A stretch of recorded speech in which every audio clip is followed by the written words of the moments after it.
a fortress of concrete and steel that's nestled in the quiet hills of West Virginia, United States Penitentiary Hazelton has earned the nickname Misery Mountain by many of the inmates who are incarcerated there. Costing $129 million to build, this high-security penitentiary sits only 3.2 kilometers from the Maryland border and holds some of West Virginia's most dangerous inmates. Welcome to the top 10 most dangerous prisoners ever held inside United States Penitentiary Hazelton. Drop a comment down below and let me know what you think about USP Hazelton's most dangerous criminals. I do read every single comment.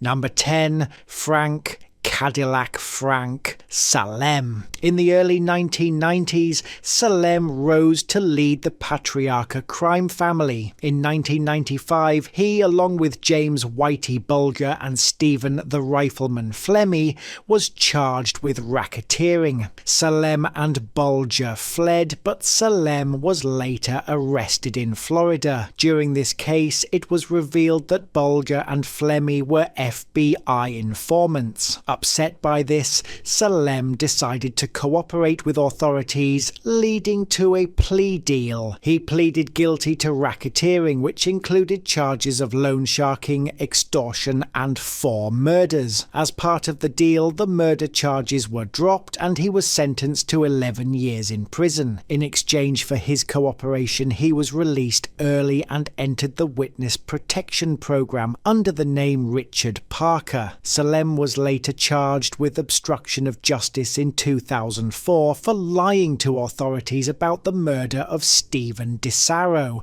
a Boston nightclub owner who disappeared in 1993. DeSaro's remains were found in 2016 and Salem was arrested again. He was charged with murder of a federal witness, a crime carrying a mandatory life sentence. At his 2018 trial, a former mobster testified that he saw Salem's son strangle DeSaro while an associate held his legs, and Salem watched. Salem was convicted and sentenced to life in prison. He died in prison in 2022 at the age of 89. Number 9. Fotios Freddy Geas. Geas, a former mafia associate and enforcer, has a detailed criminal history that has led to a life in prison. In 2011, he and his brother were sentenced to life for their involvement in several violent crimes,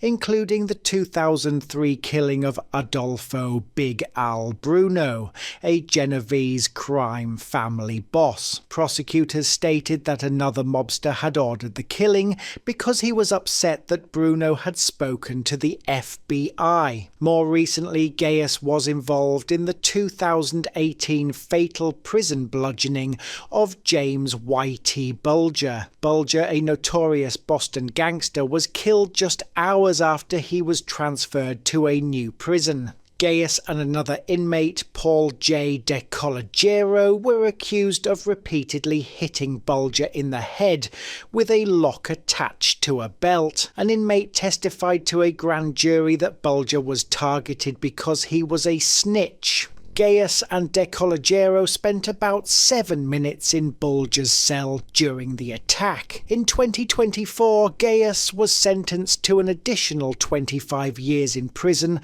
for Bulger's death. This sentence came after he pleaded guilty to voluntary manslaughter and assault resulting in serious bodily injury. The 25-year sentence, 15 years for voluntary manslaughter and 10 years for assault, is to be served consecutively with the life sentence he was already serving. Number 8. James Rosemond. Rosemond, also known as Jimmy Henchman, was the head of a large-scale bi-coastal cocaine trafficking organization. The group transported cocaine from Los Angeles to New York and shipped cash proceeds back to Los Angeles. They used shipping services like FedEx and UPS and sometimes covered the packages in mustard to evade detection dogs. The organization reportedly made over $11 million a year from 2007. In addition to drug trafficking, Rosemond was involved in a murder-for-hire plot. In 2007, his son was assaulted by members of a rival rap group. In 2009, Rosemond hired a crew of men to murder Lowell Fletcher, an associate of the rival group, for a payment of at least $30,000. Fletcher was shot 5 times and died later that night. Rosemond later had an employee of his drug organization deliver a kilogram of cocaine, valued at about $30,000, as payment for the murder. Rosemond was arrested in 2010 on charges of cocaine trafficking, money laundering, and witness tampering. He was convicted in 2012 of drug trafficking, obstruction of justice, firearms violations, and other financial crimes, and was sentenced to mandatory life imprisonment. The murder-for-hire case went to trial 3 times. The first trial in 2014 ended in a hung jury. He was convicted in the second trial later that year and sentenced to life in prison plus 20 years. However, this conviction was overturned by an appeals court in 2016, which ordered a new trial. In the third trial in 2017, he was again convicted and sentenced to life plus 30 years. As a result of his convictions, James Rosemond is serving 2 life sentences.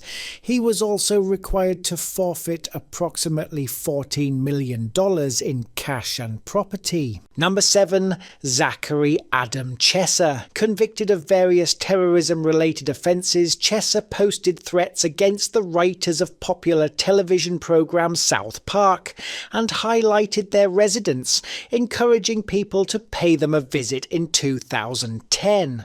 Chesser pleaded guilty to soliciting violent jihadists to desensitize law enforcement by planting suspicious but harmless packages in public places. He stated that once law enforcement became lax in their response, a real explosive could then be used. Chesser twice attempted to travel to Somalia to join Al-Shabaab, a group designated as a foreign terrorist organization. The first attempt in November 2009 was postponed because his wife couldn't get her passport. The second attempt on July 10, 2010 was stopped by federal authorities at a New York airport when he tried to board a flight to Uganda with his infant son. Chesser admitted to using his son as a cover to avoid detection. He also posted numerous online messages in support of Al-Shabaab. In October 2010, Chesser pleaded guilty to all 3 felony charges. He was sentenced to 25 years in prison,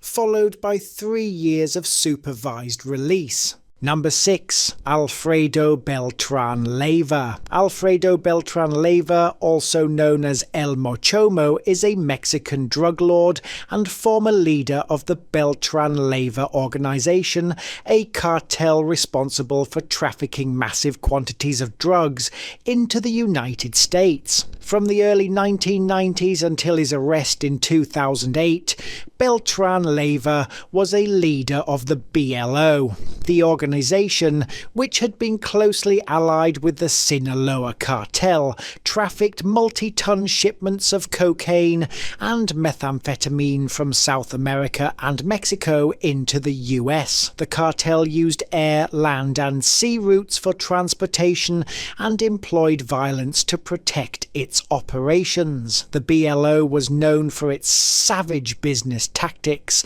and a campaign of violence and fear, which included murders, kidnappings and torture. In 2008, Beltran Leyva was captured by the Mexican army in Culiacan, Sinaloa. His arrest led to a violent war between the BLO and the Sinaloa cartel, as his brothers blamed Sinaloa cartel leader Joaquin El Chapo Guzman Loera for the capture. 5 months after Beltran Leyva's arrest, the top commander of Mexico's National Federal Police, who announced the arrest, was murdered. Beltran Leyva was imprisoned in a Mexican maximum security prison, but on November 15, 2014, he was extradited to the US to face drug trafficking charges. On February 23, 2016, he pleaded guilty to conspiracy to distribute cocaine and methamphetamine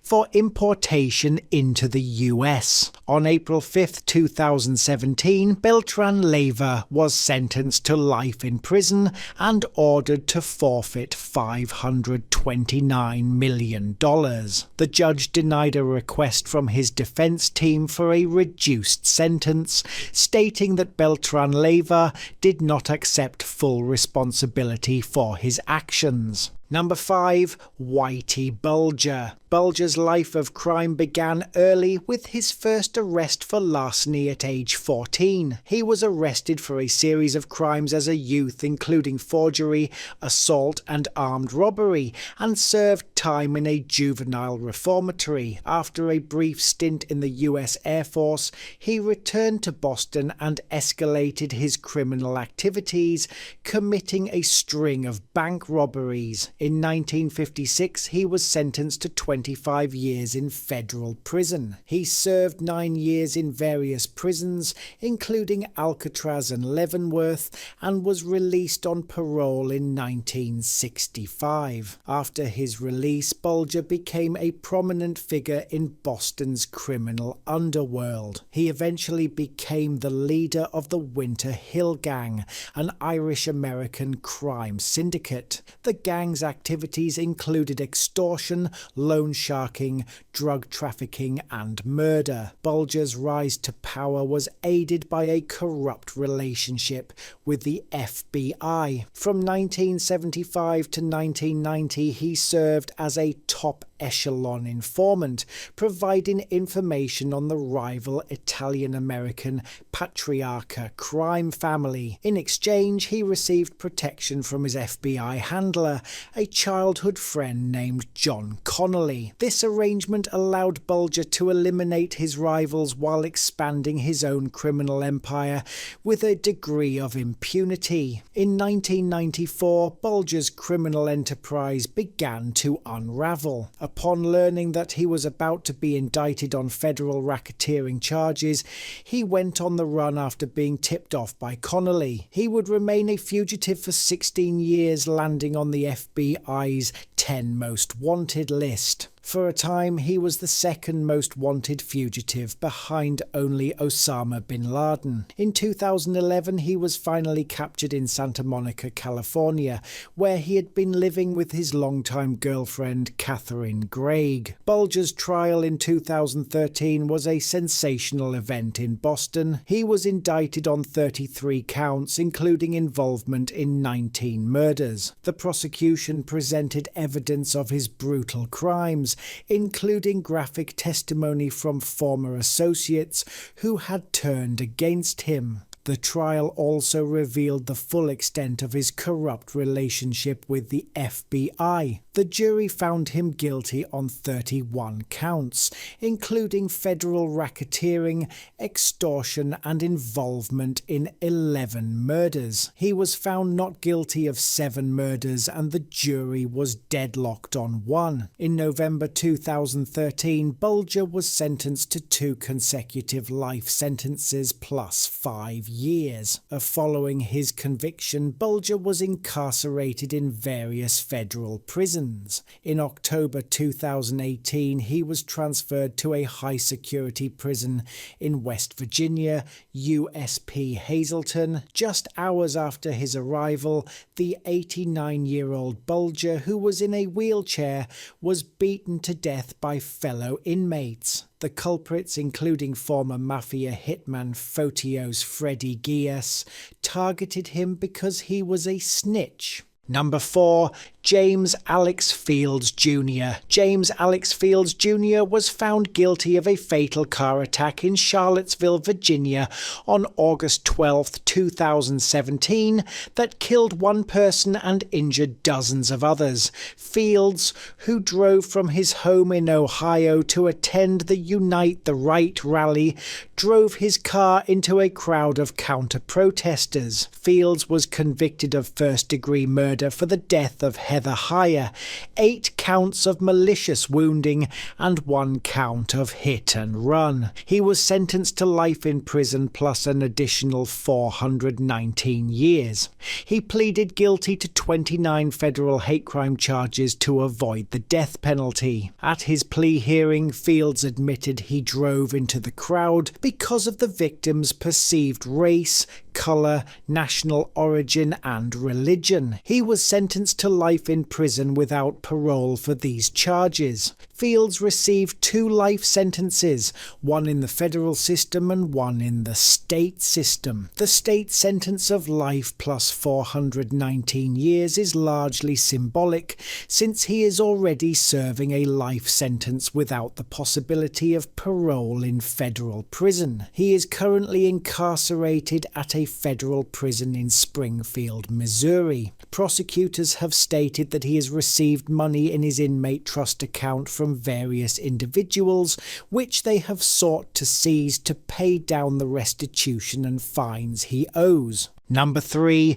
James Timothy Norman. James Timothy Norman was convicted for his role in a murder-for-hire plot that resulted in the death of his nephew, Andre Montgomery Jr., on March 14, 2016. The plot centered on a fraudulent life insurance policy that Norman had taken out on Montgomery. The policy was for $450,000 and was obtained without Montgomery's knowledge. According to prosecutors, Norman orchestrated the murder to collect the insurance money. The scheme involved multiple co-conspirators. Norman paid an individual, Tarika Ellis, $10,000 to find Montgomery's location. Norman also met with Travel Anthony Hill, who was paid to fatally shoot Montgomery. Hill pleaded guilty and was sentenced to 32 years in prison. Ellis also pleaded guilty and was sentenced to 3 years. The insurance agent Whale Yagnam, who helped Norman fraudulently apply for the policies, was sentenced to 3 years as well. A jury convicted Norman on all charges after a 7-day trial. The sentencing took place in March 2023, where Norman received 2 life sentences for the murder-for-hire counts and a 20-year sentence for the mail fraud count. These sentences are to be served concurrently. Norman appealed the conviction, but a federal appeals court rejected his appeal. Number 2. Juan Orlando Hernandez. The former 2-term president of Honduras, Juan Orlando Hernandez was convicted of drug and arms trafficking in a U.S. federal court. He was found guilty of using his position to facilitate the smuggling of over 400 tons of cocaine into the United States. From at least 2004 until 2022, Hernandez was at the center of a large and violent drug trafficking conspiracy. He used his positions, including as president, to protect and support drug traffickers in exchange for millions of dollars in bribes. These bribes were used to fund his political rise, including his presidential campaigns in 2013 and 2017. Prosecutors stated that he helped pave a cocaine superhighway to the United States. Hernandez's co-conspirators, including members of the Honduran National Police and military, were armed with weapons like AK-47s, AR-15 and grenade launchers. They used violence and murder to protect their drug operations. Hernandez also protected drug traffickers, including the notorious Mexican drug lord Joaquin El Chapo Guzman. His brother Juan Antonio Tony Hernandez was also convicted on drug charges and sentenced to life in prison. In April 2022, after leaving office, Hernandez was arrested at his home in Tegucigalpa, Honduras, and extradited to the US. He was convicted in March 2024 following a 3-week jury trial in a Manhattan federal court. Hernandez was sentenced to 45 years in federal prison and ordered to pay an $8 million fine. He is currently incarcerated at United States Penitentiary Hazelton. Number 1. Juan Garcia Abrego. Juan Garcia Abrego was a Mexican drug lord and former leader of the Gulf Cartel. His criminal career reportedly began in the mid-1970s with the trafficking of marijuana. By the early 1980s, he had expanded his operations to include cocaine. Garcia Abrego is widely known for innovating Mexican trafficking operations and was well known for renegotiating deals with the Cali cartel, securing 50% of every shipment out of Colombia as payment for delivery. Abrego was also involved in providing protection to other cartels, wishing to operate within corridors already claimed by his organization. His many ties to the cartel world helped fuel corruption both inside Mexico and the United States. Abrego ordered a hit on rival trafficker Casimiro Espinosa on May 16, 1984, a hit which ultimately failed but set in motion a series of events which would lead to the deaths of multiple innocents across Mexico. He was indicted on 22 counts, which included drug trafficking, money laundering, and operating a continuing criminal enterprise. He was placed on the FBI's 10 most wanted fugitives list in March 1995. Garcia Abrego was arrested by Mexican authorities on January 14, 1996, in Monterrey, Mexico. The day after his arrest, he was expelled to the United States and taken into federal custody in Texas. After a 4-week trial, a jury convicted him on all 22 counts. He was sentenced to multiple consecutive life terms in prison.